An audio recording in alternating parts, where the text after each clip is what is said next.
There is growing condemnation of the use of brute force by national security operatives and the arrest of two Citi FM journalists for filming at the national security installation.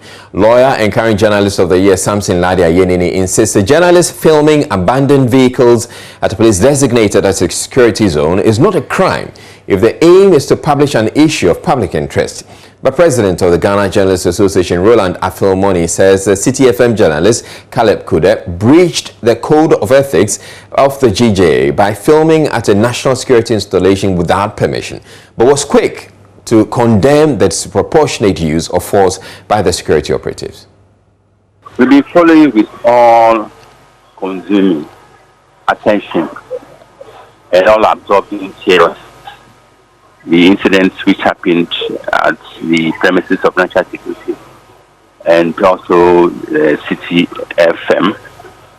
Number one, we see a palpable ethical breach relative to Article 13 of the GJA Code of Ethics, which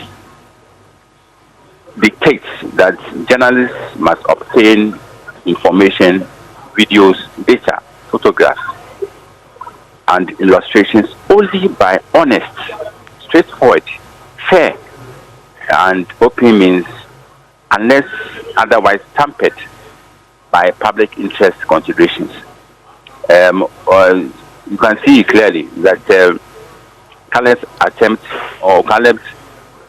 to video or take a photograph of happenings or whatever he's too short of breach this ethical injunction. So this is where we are coming from. As it is a fountain of lesson from which both sides must learn. The journalists, yes, even though we have all the latitude and space enshrined in Article 162, 163 of the 1992 Constitution, Article 164 imposes national security, national morality, and public order restrictions on the media.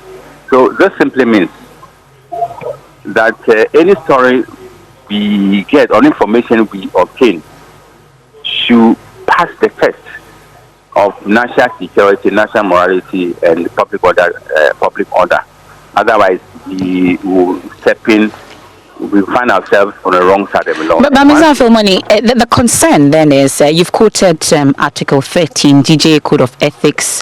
On the other hand, also quoted the 1992 Constitution, amongst others.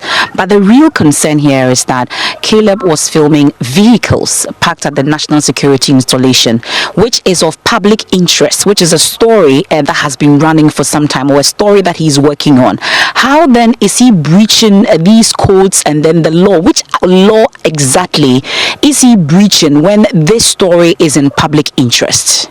I believe you agree that you can't just walk into the seat of government and then take pictures of vehicles parked outside there. A security zone is a security zone, not a playground. So the security injunctions will apply at all times. Well, here's Samson Ladia Yenini insisting the filming is not a crime. He explains why. If you are a journalist or you are not, and there is something that is going on in the public place, you are entitled to capture fame and reflect fame to the rest of us, more particularly because you are a journalist, reflect the same thing to the rest of us so that we get to see. Because we all have a stake in this enterprise called the state. And because the Constitution provides us certain duties, including in Article 40, 41, where it says that we have a duty to preserve the name of this republic. We have a duty to pay our taxes and work conscientiously. But we also have a duty to protect, to preserve public property and to combat misuse and waste.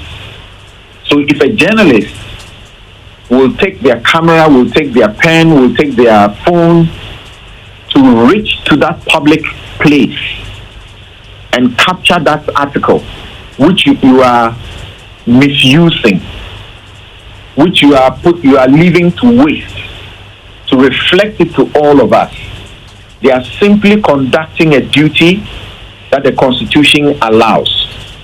And in Article 162, Clause 5, it says that they have a duty to reflect all of these things to the people. Misuse and waste. So if a journalist will take their camera, will take their pen, will take their phone to reach to that public place and capture that article, which you are misusing, which you are leaving to waste, to reflect it to all of us, they are simply conducting a duty that the Constitution allows. And in Article 162, Clause 5, it says that they have a duty to reflect all of these things to the people. Well, there's more to this story. We're taking a break at this moment, but when we come back a lot later on, the Citi TV journalist detained by the national security operatives for taking the photos of the parked vehicles on his premises will be speaking about the slaps he endured in detention. Also, in the bulletin, prices of petroleum products expected to go up by more than 2% from next week as developments in the U.S. hit the value of the commodity across the world. That's coming up in business right after this break. Do stay tuned in. We're back in a bit.